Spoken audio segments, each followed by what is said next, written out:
Todd Blackledge. T-Black. It's me. TB. Yeah. As I call you. Thanks for agreeing to do this interview. Appreciate it. First question. Do you ever wake up in the morning and say, I wish I was Kirk Herbstreit? No. I mean, I like Kirk. You know, I got respect for him, and you know, he's had a great career. But no, I kind of like who I am. I'm all right with that. Yeah, that's good. Yeah. Do you ever wake up and wish you were Nate Bargatze, or? Every day. Every day. Every day. I do. In fact, I had somebody call me the LaCroix of Nate Bargatze. What does that mean? I don't know. I think it means like I'm like the Walmart version of Nate Bargatze. Okay. So you played football at Penn State. I did. Was there no other universities available, or?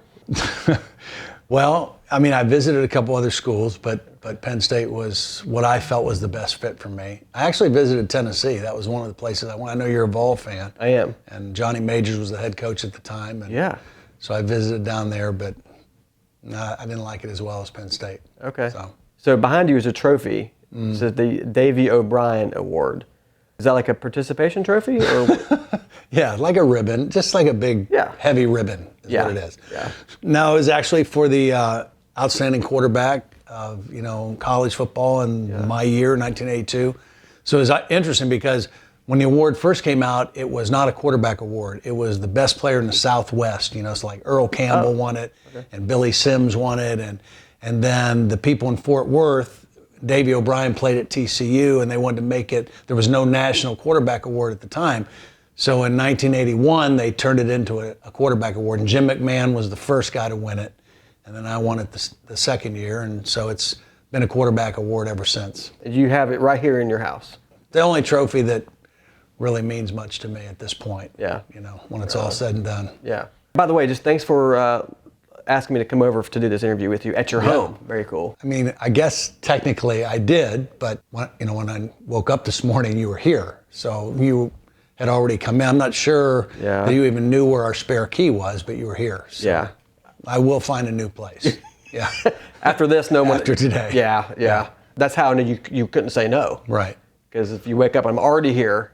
You're like, well. It shows a little initiative. So it's impressive. At Penn State, you won a national championship. Yes. Right. You defeated Georgia. You defeated Herschel Walker. Yeah. He won the Heisman Trophy that year. Yeah. And our defense was really fired up to try to stop him. And they had faced the Heisman Trophy winner of the year before in the Fiesta Bowl, Marcus Allen, and we beat USC. So back-to-back years, our defense really rose to the occasion and won that game. I see what you did. You rode the coattails of your defense to a championship, just like Peyton Manning with the Broncos. Yeah, well, kinda, yeah. Yeah, although we were pretty good on offense, too. We had pretty good offense. Okay, what was your major in college? Speech communications. Oh. With an emphasis in broadcast. We didn't have broadcast journalism at Penn State like they do now. They actually have a really good school there now, but so I just had to major in speech comm and take a few courses and did an internship at the TV station, that kind of stuff. My major was mass communications. Mass. I don't know what that means. Nobody knows. What does that even mean? Communicate to the masses. To the masses, guess, right? Yeah, that's what we're doing right here. Right. Today. Yeah, and this is going to go everywhere, right? Oh, yeah, it's going to be all over the internet. It's all right. I got my degree from right here, Emory and Henry College. Go Wasps. Go what? Wasps. You mean like the bug, wasps? Yep, sting. Yeah. Wow. Yeah. I mean, Georgia Tech's the Yellow Jackets, I guess. So. Yeah.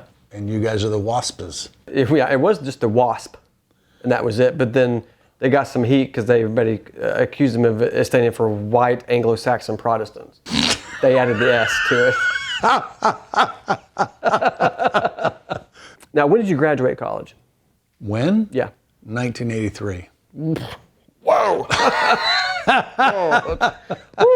Yeah. That was a long time ago. Yeah. Yeah. It wow. Was. Yeah. How about you? 2003. Wow. Yeah. Okay. Yeah, that makes you 50 years older than me, I think, if I did my math right. You look a lot older than you are, actually. Did you see my Penn State mascot video? Mm-hmm. Yeah. What's with this Nittany lion? I never would have associated it with a bear on crack. I mean, I don't know where you came up with that. First thing came to my head. That's it. It is kind of a funny looking mascot. As we had talked about before, the whole idea of a bear wearing a scarf makes no sense. No. Right? No. And he's missing a lot of teeth, which is why the meth thing came to my mind. I was Okay, like, whoa, gotcha. He looks like That's he's... right. Meth, not crack, you Right. said. Well, both. He's probably doing both. Yeah. When I saw him, I just thought, he looks like he's seen some things. Yeah. You know? He's strong, though. I mean, he doesn't look it. I mean, because he does one-arm push-ups, you know. He does push-ups for all the points they score. Yeah. And, you know. That's legit. Yeah. You want to do a push-up contest maybe later? No, I absolutely do not. Okay, cool. No. If I were to start a petition to re-costume the mascot of the Nittany Lion, would you sign it? No. No, I wouldn't. Okay. I thought you'd say yes. I'm a traditionalist, you know, just like the uniforms. I mean, I don't want the Penn State uniform to ever change. It's iconic. It's classic. It is. The thing about it, if you turn a Penn State game on, you know exactly who that is that's playing. They're very clean. They look like a Tide commercial. Yeah. I make fun of these mascots. It's just what I do, you know? I mean, Right. what's the big deal? I know, but everybody knows the Nittany Lion. I mean, everybody recognizes the Nittany Lion. They pass the Nittany Lion up through the stands. I mean, why would you want to change it? What is wrong with you? I'm a little unbalanced. Like your touchdown to interception ratio in the NFL. Yeah, it wasn't as good as it should have been. You're right. So you were the 7th overall pick in the NFL draft. That's pretty significant. It was cool. It was a surprise. I didn't think that I would be drafted then. And Kansas City was, you know, kind of out of the blue that you know when they picked me. But there were 6 quarterbacks drafted in the first round that year, and I was one of them. Right behind John Elway. He was number 1. He was number 1. Yeah. Yeah. Yeah, you guys are very similar. I mean, all he did was go on to win a couple of Super Bowls, and he owns an NFL team now. But basically, you guys are very... super similar. Yeah. No, that's good. Yeah. Who's the greatest athlete you ever played against? I would say Reggie White. Oh, yeah. The Minister of Defense. Yeah, Reggie White. He was scary, and yet he was also at the same time one of the gentlest, kindest, loving people. But I mean, if he could rip your head off during the play, he was going to. Did he ever sack you? He did. I mean, we didn't play. When he was with the Eagles or when he was with the Packers. Like, we didn't play them very often, being an AFC West team. You know, a few times I did get in there against him. Who's the greatest athlete you ever played with? The best player I ever played with was my old roommate from Penn State, Kurt Warner, our running back. He was a great football player, but probably the most incredible athlete when I was with the Chiefs and we had Christian Okoye, running back, the Nigerian Nightmare, because he was just so big and so physical and just chiseled, you know, and could run. It wasn't like he wasn't a kid who grew up playing football his whole life, you know. Kind of took it up late, but he was a phenomenal athlete. Okay, Big Ten or SEC, which is better right now? An unbiased view, Big Ten or SEC, which conference is the best? I guess that depends on how you're evaluating best, you know. So if you're looking at championships won in college football, you would say the SEC is best.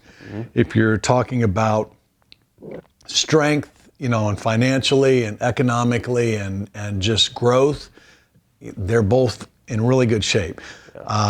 And really, those two have kind of separated themselves from everyone else in college football. I mean, the SEC's adding Oklahoma and Texas in 24, but they're somewhat in the SEC footprint. The Big Ten, meanwhile, is adding USC, UCLA, Oregon, and Washington. So they're stretching literally from coast to coast. You got Rutgers and Maryland on the East Coast, and now these 4 teams on the West Coast, all comprising the Big Ten. So it'll be very different, but I think from a influence and TV power and all that kind of stuff. You know, and what happened was you had the Pac-12 that got caught. I mean, they just got caught not expecting anything to happen. Yeah. And then the ACC couldn't do anything because they're locked into this long-term TV contract. Right. And so the Big 12, I think, smartly maneuvered and positioned themselves as the number 3 conference. Yeah. But they're still far behind the Big Ten and the SEC, but you know, in terms of payout, but they're in pretty good shape. You know, the problem with the ACC is they are locked into a long-term contract, and so there's a huge exit fee, plus there's this grant of rights media rights legal thing that I don't really even understand. I just know that it's hard for teams to talk about leaving and doing something else, even though Florida State's making a lot of noise right now, like they want to do something different.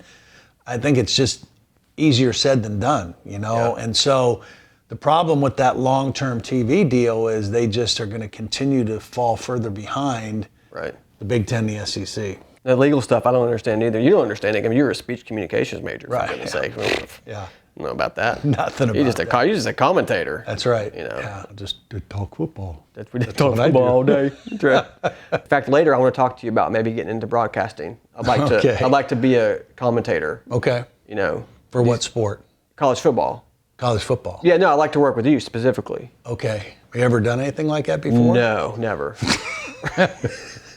It's not that easy. It's really? No, it's not. It looks pretty easy, Todd. Does it? You think maybe you got a position for me there? I could do the play-by-play, be the new guy? Not play-by-play. I don't know that you could be our stats guy, because they got to be really on top of all the numbers and really up to date on all the players. So probably not that. Probably couldn't do spotter either, because you got to be familiar with and quick thinking and think on your feet. No, that's not me. So the only other role that there is in the booth would be the stage manager.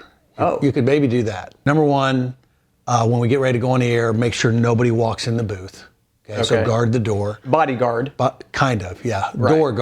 Door guard. I like bodyguard, but we'll go with door guard. Two is you got to make sure that all the talent, which is where the talent has drinks and snacks and where the bathroom is and all that important information. And then three, probably the most important job is, you know, when the play-by-play guy, which you couldn't be, but when the play-by-play guy has to read promos, you know, for the advertising that pays for the show, the stage manager hands that person the right card. And they're numbered, so you could probably follow that pretty good. So the producer says, give the play-by-play guy card number 7. You could just find 7, hand it to him. He'll read it, hand it back, and just put it back on the table. That's the hardest job the stage manager has. I'm not going to lie, it sounds kind of complicated. I think you could do it. I don't know. Well, I mean, you do have some responsibility, you know, like because you're on headphones with the producer in the truck. Yeah, and so when the producer says, hey, we're on the air in 30 seconds, you got to make sure everybody's quiet, everybody's buttoned up, ready to go.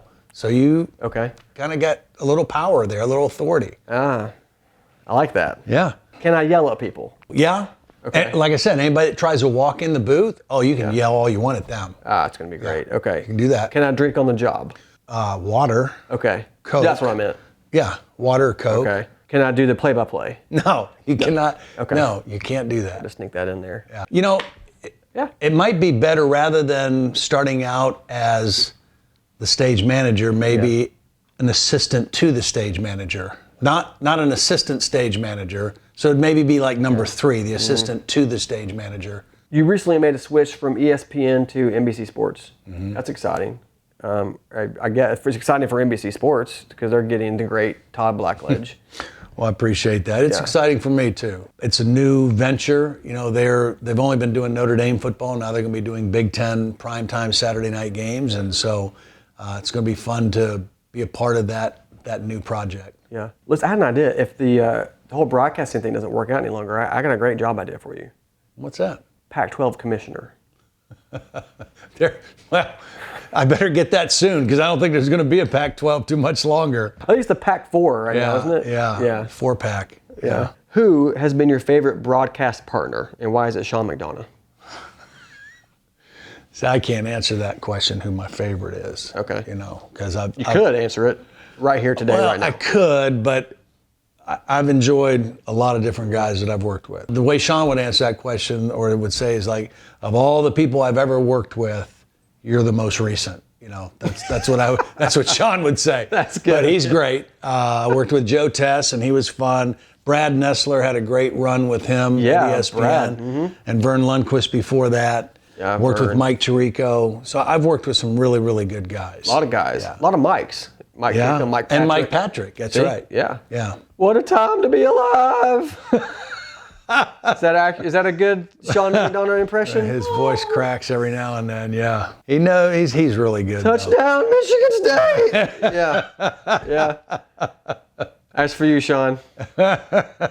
Actually, I love Sean because he gets excited when he calls the game. Some of these guys, they're like, and it's a touchdown for Michigan State. That's why I should be in commentator, because it would be. You would be exciting. Lit, as the kids say. Yeah. It would be straight fire, is what they also say. You just keep working back to this play-by-play thing. I do. I'm really interested in it. Thinking maybe you could get me in NBC Sports to be a commentator. Maybe Peacock. You know, they're doing streaming games on Peacock as maybe an assistant to the play-by-play guy. Okay. For Peacock. Okay. Getting him coffee, basically. Yeah. Massaging his vocal cords before he goes on. Maybe do that. I got you. Does anyone massage their vocal cords before you go on? No. I wasn't going to ask if I could do it. I was going to. I won't now. Yeah. How would you rank yourself in color commentators of America? How would I rank myself? Yes. I think I do a pretty good job. That's humble. I think I do a pretty good job. I try to educate viewers, you know, and try to tell them things that they maybe can't see or figure out for themselves. Yeah. And I always am trying to answer the question why, you know, why this play worked, why didn't it work. And I think over the years I've gotten pretty good at doing that. Who would win an arm wrestling match, you or Gary Danielson? Me. You get pretty confident you were like me. I mean, without a doubt. Well, yeah. I mean, Gary would beat me in golf for sure. Oh, really? Okay. Yeah. But he's a little older than me, little leaner. Okay. I think I'd get him in arm wrestling. You got him in arm wrestling, okay. So does Gary Danielson officially work for Alabama, or does it just appear that way on television? No, he works for CBS. Did you ever call any of my games? I didn't know you played. Football, yeah. At Emory and Henry? Yeah. Well, I redshirted my freshman year at a Division III school without a scholarship. Okay. And then I played my sophomore year, and then I got hurt. So I actually never saw the field, not one single time. So, but I was thinking more like high school. So did you ever, Scienceville High School, Johnson City, Tennessee, did you recall those? No, never called a high school game. You didn't? Yeah. Yeah. If you had, you would have. Science Hill High School, you said? Mm-hmm. If you had, you would have known that I was a big deal. I was wide receiver? Wide receiver, yeah. I was all conference, honorable mention. Okay. Yeah. Well, that's kind of like a participation award. That's good. Well, yeah. That's pretty much right. Yeah. Pretty much right. How many career receptions? Let's see. I had like 12 or 15 catches my junior year. My senior year, I had like 20 to 30. Okay. That's 20 to 30. That's kind of a big gap. Yeah, I had somewhere between 15 and 50. I would have picked you that you would have known exactly how many catches you had when you were in high school. Since that was probably the pinnacle of your athletic career. You should have known exactly your catches and yards and touchdowns. Right, yeah. You'd think I would know those numbers because they're so low. I know that I scored 4 touchdowns in high school. It's 4 more than some people. People that didn't play, basically. Let's talk about Todd's Taste of the Town.